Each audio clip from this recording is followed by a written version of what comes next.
Hello my dear students, welcome back to our channel science spectrum with Adil. तो बेटा, last time आपको याद होगा हमने डिस्कस किया था sexual reproduction in flowering plants, जिसमें हमने फ्लावर को डिस्कस किया था। क्योंकि मुझे बताना था आपको ये जो रिप्रोडक्शन होती है प्लांट्स में, पर्टिकुलरली फ्लावरिंग प्लांट्स में जो रिप्रोडक्शन होती है वो होती है एक स्ट्रक्चर में जिसको हम फ्लावर कहते हैं।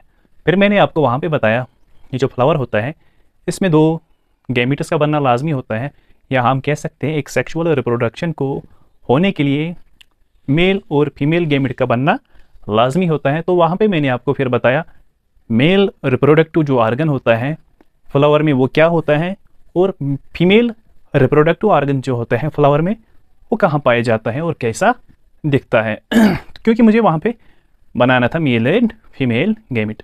मेल गैमेट ऑब्वियसली बनेगा मेल रिप्रोडक्टिव आर्गन में, और फीमेल गैमेट बनेगा फीमेल रिप्रोडक्टिव आर्गन में। तो यहाँ पे मैं आपको आज बताऊंगा मेल गैमेट कैसे बनता है और कैसा दिखता है, और उस प्रोसेस को हम क्या कहते हैं। तो आज हमारा जो टॉपिक होगा that will be microsporogenesis, that is the formation of spores या मेल गैमेट। तो यहाँ पे हम डिस्कस करेंगे नया topic that is microsporogenesis. Microsporogenesis नाम से ही पता चल गया होगा आपको, जेनेसिस दैट इज प्रोडक्शन, कुछ बनने जा रहा है, that is microsporogenesis, that is the formation of spores. या माइक्रो यहाँ पे लिखा है, दैट इज माइक्रोस्पोर्स, स्पोर्स बनेगी लेकिन माइक्रोस्पोर्स। तो आज हम देखेंगे माइक्रोस्पोरोजेनेसिस कहाँ पे होता है, कैसे होता है। लास्ट टाइम मैंने आपको बताया था ये जो मेल रिप्रोडक्टिव ऑर्गन होता है एंड्रोशियम, और एंड्रोशियम एक्चुअल में क्या होता है वो स्टेमन होता है। और स्टेमन का स्ट्रक्चर लास्ट टाइम अगर आपको याद होगा मैंने बनाया था वहाँ पे फ्लावर में, स्टेमन ऐसे होता है, ये जो ऊपर वाला स्ट्रक्चर होता है ये वाला, इसको हम कहते हैं एंथर, और ये जो स्टॉक लाइक स्ट्रक्चर जो होता है इसको हम कहते हैं फिलामेंट।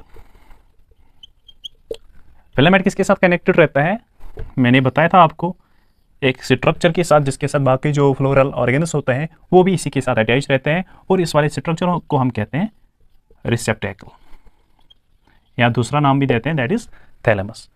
अब यहाँ पे मैं और एक चीज़ आपको बताना चाहता हूँ, ये जो फिलामेंट होता है इसके दो पार्ट्स होते हैं, अपर वाला पार्ट और लोअर वाला पार्ट। क्योंकि ऊपर ये एंथर के साथ अटैच रहता है, नीचे ये रिसेप्टेकल के साथ अटैच रहता है, या हम जनरली कह सकते हैं नीचे फ्लावर के साथ अटैच रहता है।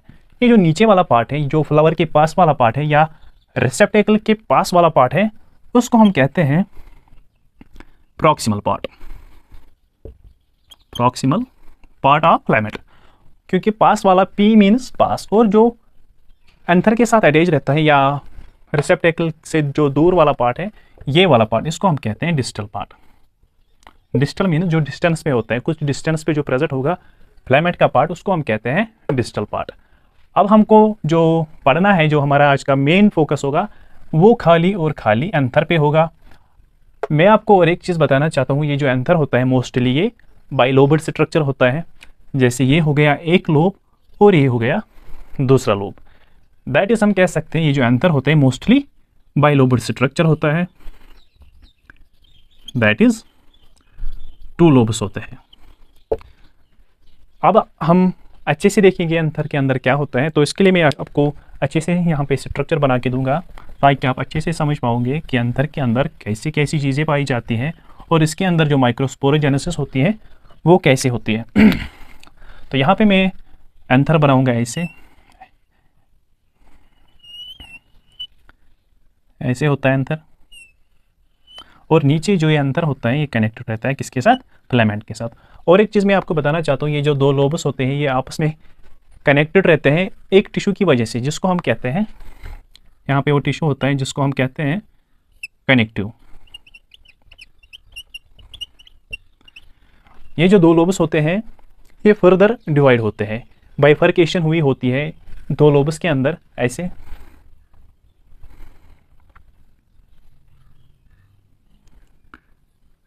सेप्टम लाइक स्ट्रक्चर होता है इनके बीच में ऐसे। तो हम कह सकते हैं ये जो दो लोब्स है ये फर्दर डिवाइड हुए हैं। ये हो गया एक लोब, ये हो गया दूसरा lobe. First lobe further divide हुआ है और सेकंड लोब भी डिवाइड हुआ है।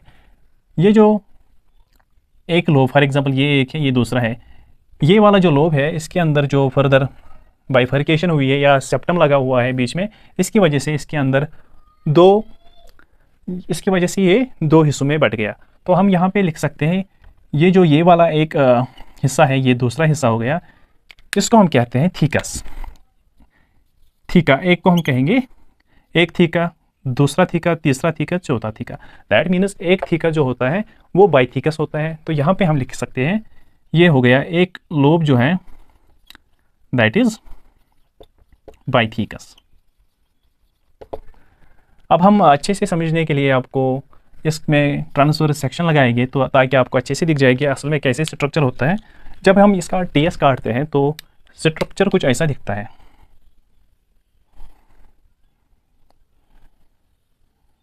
एक्चुअल में ये ऐसे होता है स्ट्रक्चर।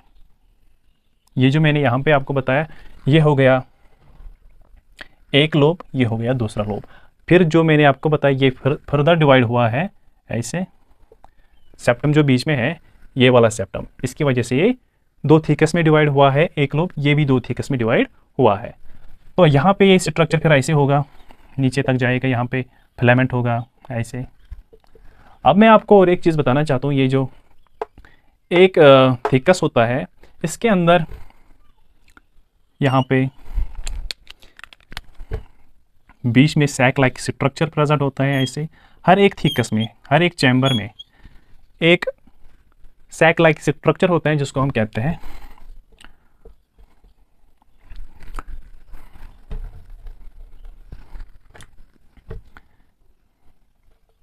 माइक्रोस्पोरेंजियम।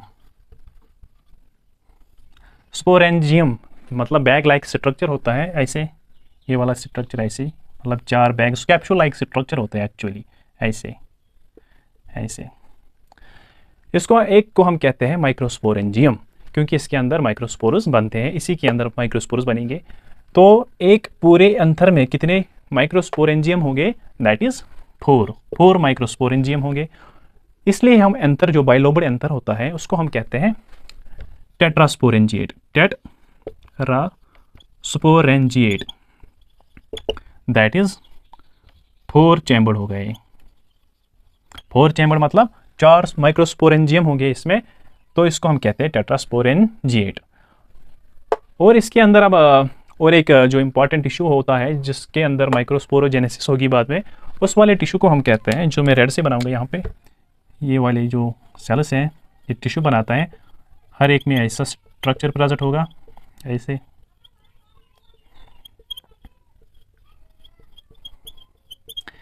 इस वाले टिश्यू को हम कहते हैं sporogenous tissue. Sporogenous tissue, genus ये बनाएगा, क्या बनाएगा? स्पोरस बनाएगा, इसीलिए हम इसको कहते हैं स्पोरोजीनस टिश्यू। स्पोरोजीनस टिश्यू किसके अंदर होगा? माइक्रोस्पोरेंजियम। अब मैं आपको स्ट्रक्चर में यहाँ पे बताऊंगा बाहर जो सेल्स होते हैं या लेयर्स कवरिंग्स होती है वो क्या क्या होती है। एक अंतर में सबसे जो बाहर वाले साइड पे प्रेजेंट होती है ये जो ये वाली लेयर है, ये हाँ ये वाली जो लेयर है सिंगल लेयर जो मैं बना रहा हूँ, इसको हम कहते हैं एपिडर्मिस।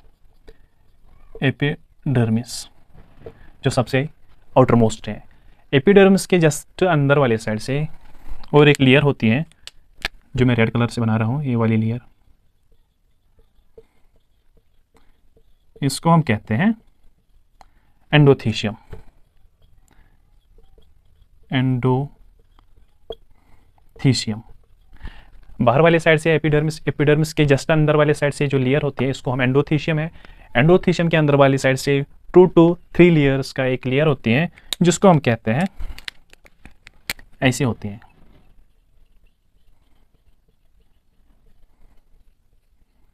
2 से 3 लेयर। इस लेयर को हम कहते हैं मिडल लेयर्स। यहाँ पे मैं लिखूंगा मिडल लेयर, मिडल लेयर्स।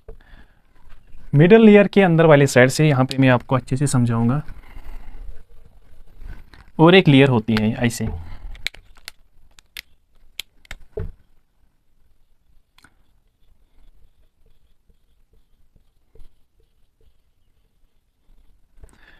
ये जो लेयर है जो डायरेक्ट किसको कवर करती है? स्पोरोजेनस टिश्यू को, उसको हम कहते हैं टैपिटम। यहाँ पे और एक लेयर बना सकते हो आप मिडल लेयर की, ऐसे ऐसे।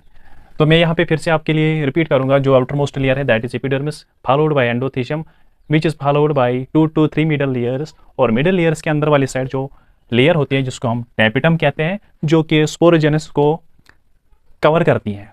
यहाँ पे इसके अंदर, यहाँ पे मैंने आपको बताया स्पोरोजेनस टिश्यू है, तो ये इसको कवर करती हैं। और ये जो टैपिटम होती है ये होती है डिप्लॉयड, सॉरी 2 न्यूक्लिएटेड होती है, 2n, हाँ डिप्लॉयड लिख सकते हैं हम। तो यहाँ पे क्या होता है, ये जो टैपिटम होता है इसका क्या काम होता है, ये जो अंदर वाली साइड से जो एक इम्पॉर्टेंट सामान बचा है जिसको हम स्पोरोजेनस टिश्यू कहते हैं, ये इसको नरिशमेंट प्रोवाइड करती है। बाहर वाली साइड से जो लेयर्स हैं, चाहे एपिडर्मिस है, एंडोथेशियम या मिडल लेयर्स है, इनके 2 काम होते हैं। Number first that is protection, number second that is dehiscence of anther.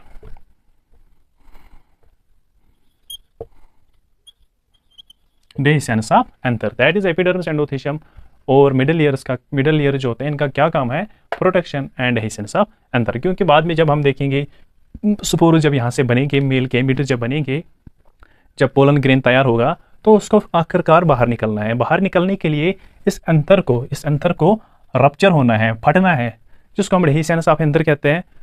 तो उसके लिए इन लेयर्स का होना ज़रूरी है, वो हम अलग टॉपिक में देखेंगे कि कैसे क्या होता है, डेहिसेंस कैसे होती है। यहाँ पे हमारा जो मेन फोकस है वो हम बनाएंगे मेल गैमेट या माइक्रोस्पोरस कैसे बनाएंगे, तो हम वो देखते हैं। तो अब हम आएंगे यहाँ पे स्पोरोजेनस टिश्यू पे। ये जो स्पोरोजेनस टिश्यू होता है, इसके अंदर जो सेल्स होते हैं वो डिप्लॉयड होते हैं। तो यहाँ पे लिखूंगा मैं स्पोरोजेनस टिश्यू, इसके अंदर जो सेल्स होते हैं वो होते हैं डिप्लॉयड। ये जो सेल्स होते हैं इनको हम कहते हैं माइक्रोस्पोर मदर सेल, या दूसरा नाम भी देते हैं क्योंकि इनको माइक्रोस्पोर्स बनाने हैं इसलिए इसको कहते हैं माइक्रोस्पोर मदर सेल, या दूसरा नाम भी कहते हैं पोलन मदर सेल, क्योंकि अल्टीमेटली पोलन ग्रेनेस ही बनाने हैं। तो हम इसको कह सकते हैं माइक्रोस्पोर मदर सेल या पोलन मदर सेल, जो कि डिप्लॉयड होती है।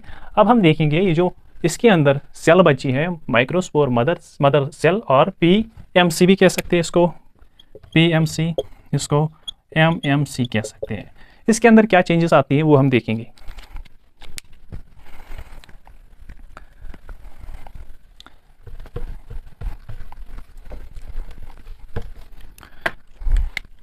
ये हो गया हमारा स्पोरोजेनस टिश्यू। ऐसे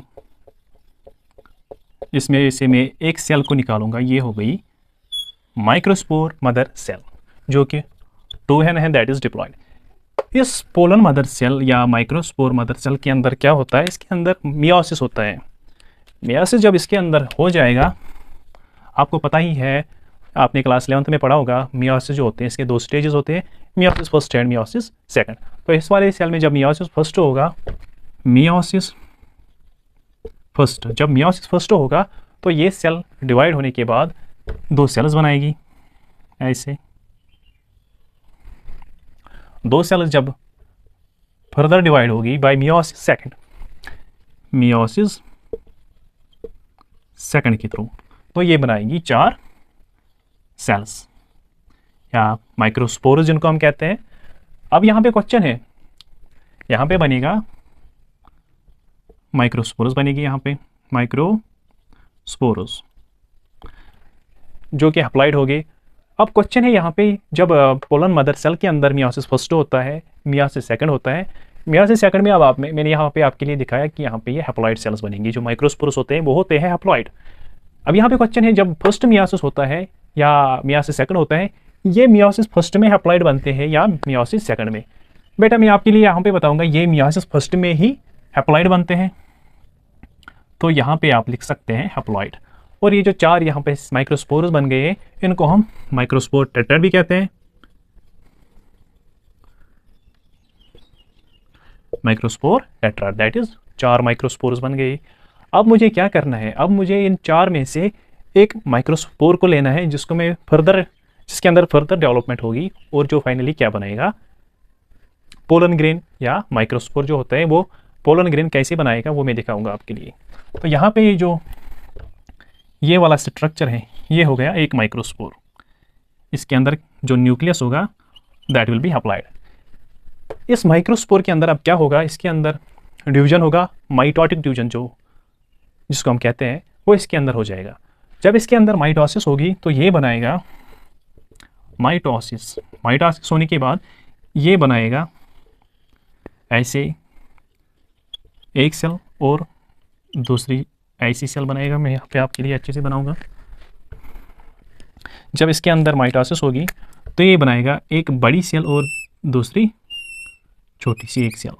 जो ये बड़ी सेल होती है इसको हम कहते हैं वेजिटेटिव सेल, वेजिटेटिव सेल।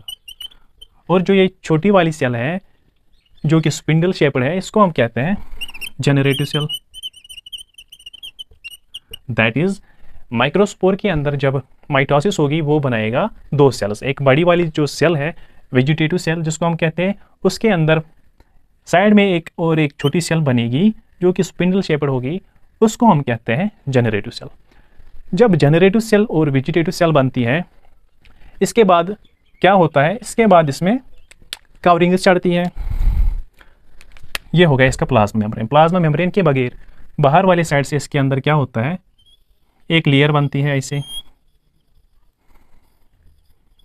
जिसको हम इंटाइन कहते हैं।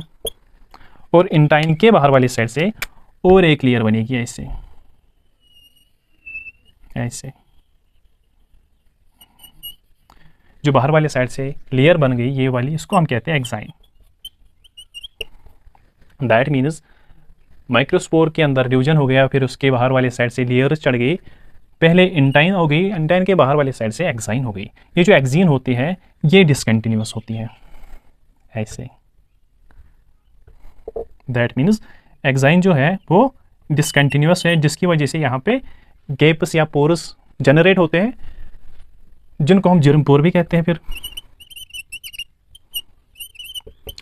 अब ये जो एक्सीन है, एक्साइन बहुत ही इंपॉर्टेंट है जब हम माइक्रोस्पोर या पोलन ग्रेन की बात करते हैं। एक्साइन जो होता है ये एक मटेरियल का बना होता है जिसको हम कहते हैं स्पोरोपोलिनिन। स्पोरोपोलिनिन स्पोरोपोलिनिन जो मटेरियल जो होता है एक्सीन के अंदर, ये बहुत ही हार्ड मटेरियल होता है। और ये जो स्पोरोपोलिनिन है ये दुनिया में, पूरे दुनिया में एक वाहिद ऐसा ऑर्गेनिक मटेरियल है जिसपे कोई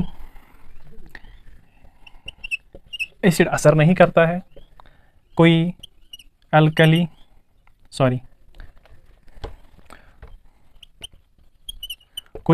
असर नहीं करती है। हाई टेम्परेचर अगर होगा वो भी कोई इफेक्ट नहीं करता है।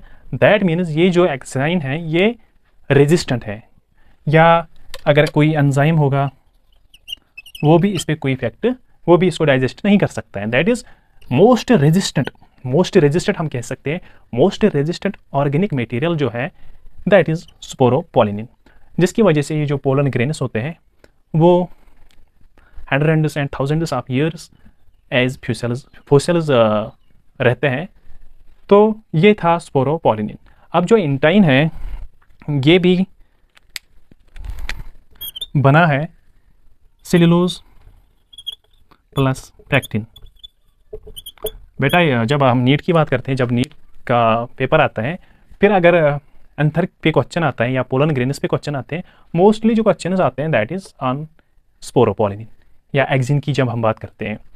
अब यहाँ पे क्वेश्चन है, ये जो सेल्यूलोज, ये जो इंटाइन है या जो मेल गैमीट्स हैं, या सॉरी ये जो जनरेटिव सेल है या वेजिटेटिव सेल है, इसके अंदर फिर क्या चेंजेस आती हैं ताकि फिर हम इसको कहेंगे हाँ ये पोलन ग्रेन बन गया। इसके अंदर फर्दर चेंजेस मोस्टली क्या होता है, जब मोस्टली जो एंजियोस्पर्म्स होते हैं उनके अंदर क्या होता है, ये जो पोलन, ये जो एंथर होते, सॉरी ये जो माइक्रोस्पोर्स होते हैं, इनके अंदर जब डिवीजन होने के बाद लेयर्स चढ़ते हैं बाहर से, इंटाइन एंड एक्सिन, इसको हम कहते हैं पोलन ग्रेन। पोलन ग्रेन कभी कभी क्या होता है, मोस्टली हम कह सकते हैं 60% ऑफ एंजियोस्पर्म्स, इनके अंदर क्या होता है, इनके अंदर जो पोलन ग्रेन होता है वो इसी स्टेज पे शेड होता है, मतलब रिलीज हो जाता है किससे, स्पोरोजेनस टिश्यू सॉरी माइक्रोस्पोरेंजियम से या एंथर से रिलीज होता है। किस स्टेज पे, 2 सेलेड स्टेज पे। और ये कितने एंजियोस्पर्म्स में पाए जाते हैं, दैट इज 60%। इसके बाद जो बाकी 40% बचते हैं उनके अंदर क्या होता है, उनके अंदर ये जो पोलन ग्रेन होता है उसके अंदर क्या होता है, ये जो जनरेटिव सेल मैंने आपको यहाँ पे दिखाई है ये फर्दर डिवाइड हो जाती है। इसके अंदर फर्दर जब डिवीजन होता है ऐसे, तो ये क्या करती है, ये 2 मेल गैमीटस बनाती हैं। ये जो ये वाली सेल है इसको फिर से जब ये फिर से डिवाइड करती है, ये 2 मेल गैमीटस बनाती हैं।